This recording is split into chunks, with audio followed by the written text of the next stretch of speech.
माँ तू सबसे प्यारी है, माँ तू जग में न्यारी है। माँ तू सबसे प्यारी है, माँ तू जग में न्यारी है। अपने आंचल में रखना, अपने आंचल में रखना। हमें वरदानों से भरना। माँ तू सबसे प्यारी है, माँ तू जग में न्यारी है। माँ तू सबसे प्यारी है, माँ तू जग में न्यारी है। Mr. Rajan Samuel, a great missionary in Hindi heartland, first class with distinction.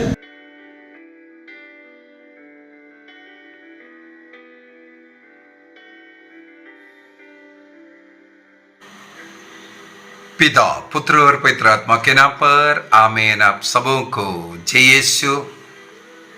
महीने के विषय में महीने के वो भक्ति के क्लास में आज हम लोग लूकस का सुसमाचार अध्याय 1 वाक्य 46 से लेकर के 55 तक माता मरियम का एक भजन लिखा हुआ है, जिसका हम लोग मैग्निफिकात कहते हैं। मैग्निफिकात माता मरियम किस प्रकार ईश्वर की महिमा किया, स्तुति किया, उस गीत है। हमें मालूम है माता मरियम गब्रियल स्वर्गदूत का संदेश स्वीकार करने के तुरंत बाद अपने कुटुंबिनी एलिजाबेथ से मिलती है।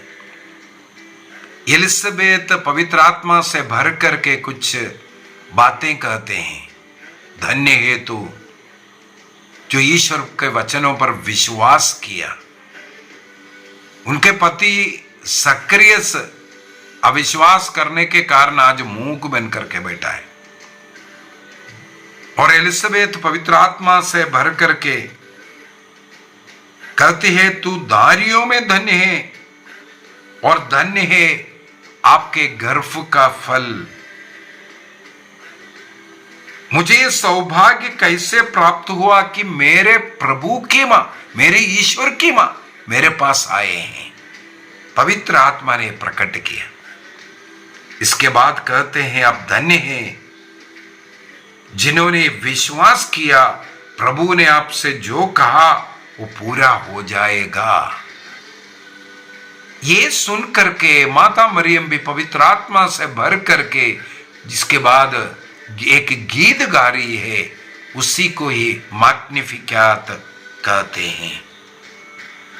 लूकस के सुसमाचार अध्याय 1 वाक्य 39 में लिखा है,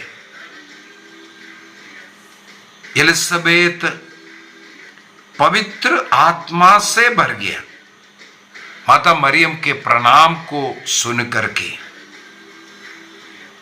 मां मरियम एलिजाबेथ के पास जब पहुंचे, उन्हें प्रणाम किया, उस समय पर लूकस का सुसमाचार अध्याय 1 वाक्य 15 में स्वर्गदूत गब्रियल ने जो बात बोला था, एलिजाबेथ के गर्भ का वो बच्चा पवित्र आत्मा से गर्भ में ही भरेगा। कब? मां मरियम जब उनके पास आकर के उन्हें प्रणाम किया, अर्थात मरियम जब पवित्र आत्मा से भर गई, वो भी गर्भवती हुआ। यीशु को वहन कर वो यहूदा प्रदेश में, उस पहाड़ी प्रदेश में वहां आते हैं। वो पवित्र आत्मा से भरी हुई मरियम जब एलिजाबेथ के संबोधित करते हैं, प्रणाम करते हैं, उस समय पर एलिजाबेथ भी पवित्र आत्मा से भर जाते हैं। तब पवित्र आत्मा से भर करके एलिजाबेथ ने उन्हें संबोधित किया, और मां मरियम उसके उत्तर में इस मैग्निफिकात, इस स्तुतिगान गाते हैं। कैटेकिज्म 722 में लिखा है, पवित्र आत्मा माता मरियम में परिपूर्ण था। और ये मैग्निफिकेट, ये जो स्तुति गीत, इस उसी का ही फल है। पवित्र आत्मा उनके द्वारा बोल रहे हैं। वाक्य 46 से लेकर के हम लोग एक एक वचन पर थोड़ा सा अगर देखें, इसका जो मीठास, उसका जो अर्थ हमें तब पता चलेगा। 46 में लिखा है, तब माता मरियम क्या बोलते हैं? मेरी आत्मा प्रभु का गुणगान करती है। वाक्य 47 में, मेरा मन अपने मुक्तिदाता ईश्वर में आनंद मनाता है। इसका मतलब माता मरियम कहती है मेरी आत्मा, मरियम की आत्मा और उनका जो हृदय, ये दोनों ईश्वर का गुणगान करते हैं और ईश्वर में आनंद मनाते हैं। मैग्निफिकेट, ये जो शब्द लैतीनी शब्द है मैग्निफिकेट, उसका अर्थ है ईश्वर की जो महिमा गाना। मैग्निफिकेट माने ईश्वर की जो महिमा गाना। तो माता मरियम यहां पर बोल रहा है मेरी आत्मा प्रभु का महिमा गुणगान गाती है और मेरा मन अपने मुक्तिदाता ईश्वर में आनंद मनाता है। इसलिए इस गीत को मैग्निफिकेट भी कहते हैं। इसका मतलब माता मरियम की आत्मा और उनका मन दोनों ईश्वर में है, ईश्वर में निवास करते हैं और वो ईश्वर की ओर हमेशा रहती है। एक सच्चे आराधक का हृदय, मन ईश्वर में रहना चाहिए, इसका एक उदाहरण यहां पर हमें मिलते हैं। वाक्य 48 में एक बहुत बड़ा एक रहस्य की घोषणा है, क्योंकि उसने अपनी दीन दासी पर कृपा दृष्टि की है। अपने को देखो, दीन दासी, ईश्वर की दीन दासी। इसके बाद क्या कहते हैं? जो अपने को छोटा बनाता है, जो अपने को दीनहीन बनाता है, ईश्वर उन्हें बड़ा बनाता है। इसका उत्तर यहां पर बोल रहा है, अब से सब पीढ़ियां मुझे धन्य कहेगी। इतिहास का दूसरा ग्रंथ अध्याय 8 वाक्य 11 में जो लिखा हुआ बात यहां पर पूर्ण होता हुआ हम लोग पढ़ते हैं। अपने को दीनहीन बनाने वाली मां, अब से सब पीढ़ियां मुझे धन्य कहेगी। 2000 वर्ष हो गया, लोग मां मरियम को धन्य कहते हैं, प्रणाम करते हैं। कैटेकिज्म ऑफ कैथोलिक चर्च 148 में माता मरियम के विश्वास, माता मरियम की विशुद्धि और माता मरियम की विनम्रता, ये सबसे महान है करके लिखा है। इसका मतलब बाइबल स्वयं कहते हैं कि माता मरियम को धन्य कहना है, उनका आदर करना है, वो आराधना नहीं है। ये बाइबल स्वयं सिखाती है।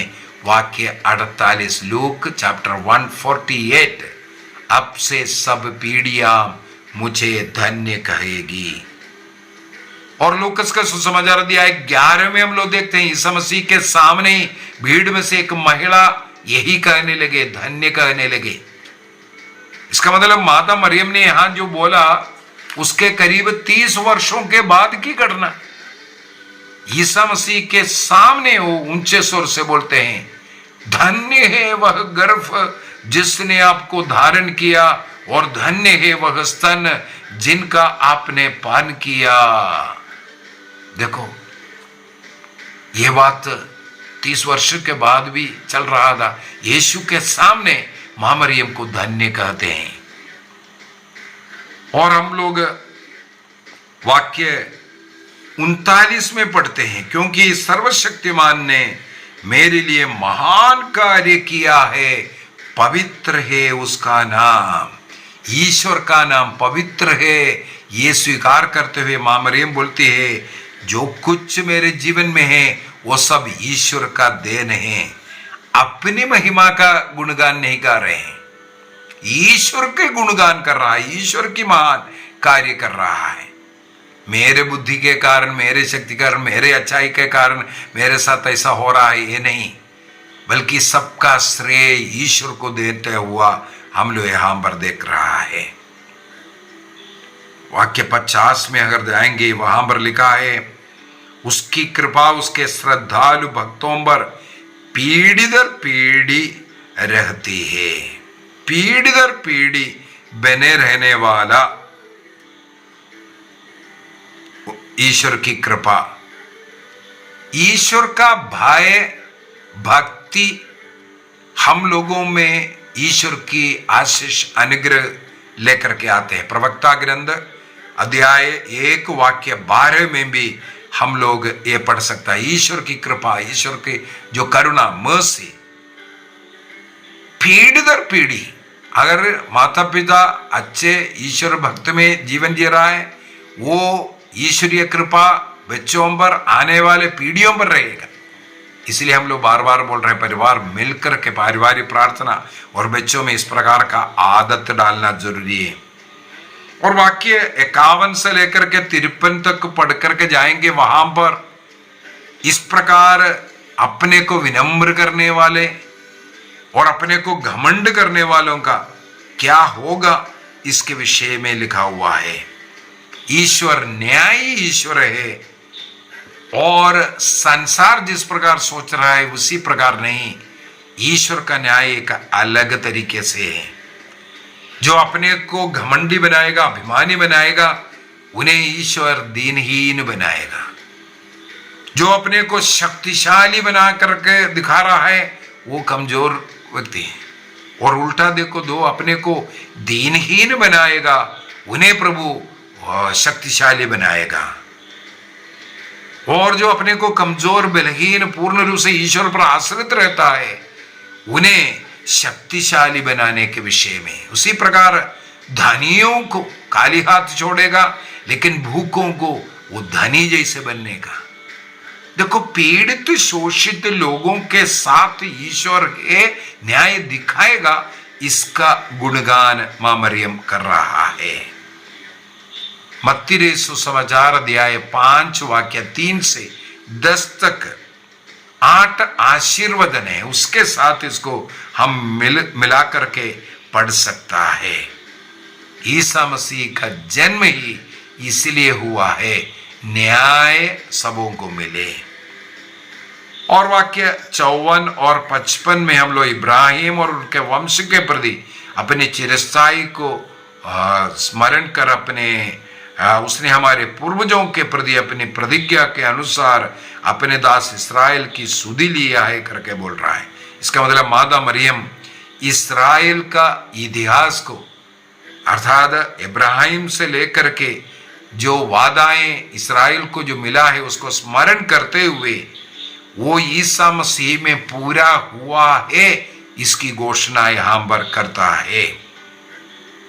इस मैग्निफिकात को अगर हम पुराने विधान की कुछ घटनाओं के साथ मिलकर के देखें तो वो पुराना विधान यहाँ नए विधान में पूरा हुआ, इसको ही बता करके दे रहा है। उदाहरण के लिए यदि हम लोग माता मरियम की जो मैग्निफिकात जो स्तुति वाक्य 46 के अंदर जो पढ़ते, मेरी आत्मा प्रभु का गुणगान करती है, मेरा मन अपने मुक्तिदाता ईश्वर में आनंद मनाती है, ये वाला जो गीत है मैग्निफिकात, पुराने विधान में सामुएल का पहला ग्रंथ अध्याय 2 वाक्य 1 से 10 तक अगर पढ़ेंगे, वहां पर अन्ना के गीत जो है, अन्ना को जब सामुएल जैसे पुत्र मिला तब ईश्वर के सामने वो गीत गाती हैं, ईश्वर की स्तुति गीत गाती हैं।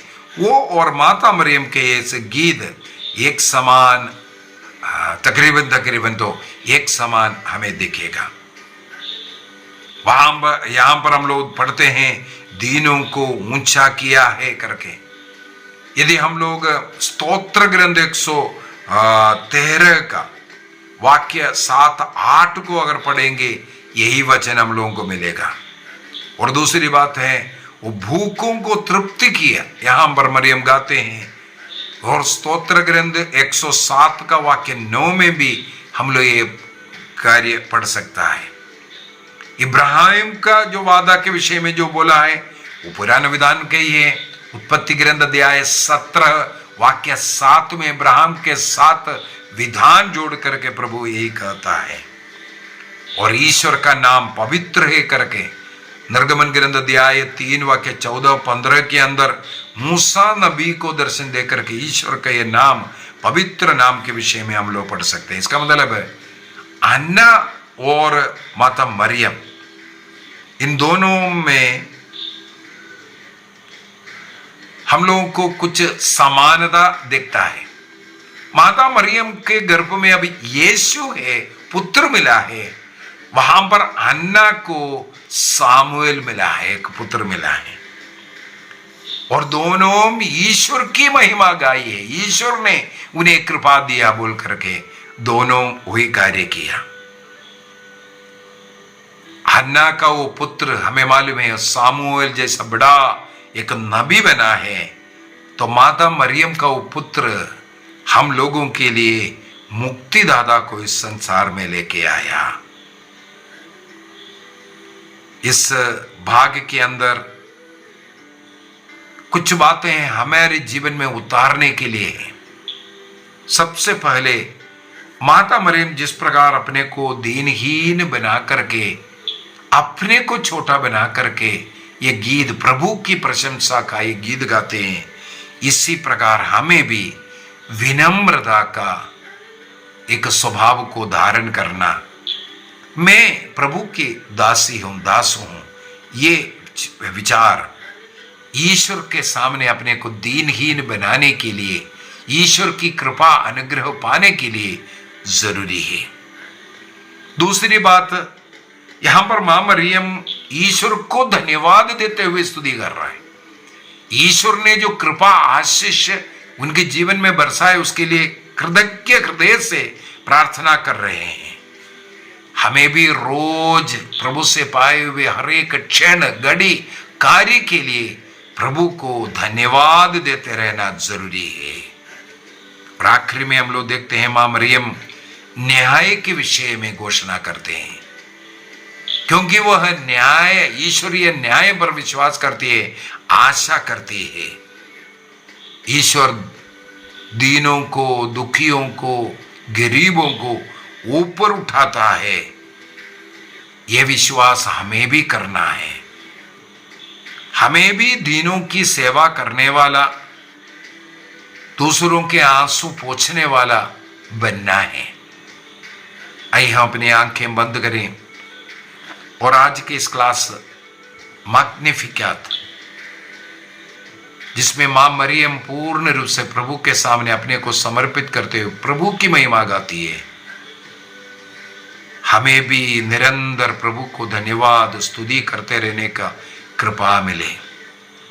हमारे हृदय में हमेशा, हमारे मन में हमेशा ईश्वरीय विचार, ईश्वर की स्तुति गीत निकले। जैसे मां मरियम ईश्वर की दासी बन करके अपने को विनम्र किया, उसी स्वभाव हमें भी प्राप्त हो। विनम्र बन करके ईश्वर की महिमा कर पाए, कृतज्ञ हृदय से ईश्वर को धन्यवाद स्तुति कर पाए। मां मरियम हमारे लिए निरंतर विनती करती है, उस मां के साथ रह करके प्रभु पर मनन चिंतन करते हुए आगे बढ़ने का, प्रभु प्राप्ति के लिए आगे बढ़ने की कृपा हमें मिले। पिता, पुत्र और पवित्र आत्मा के नाम पर आमीन। आप सबों को जय यीशु।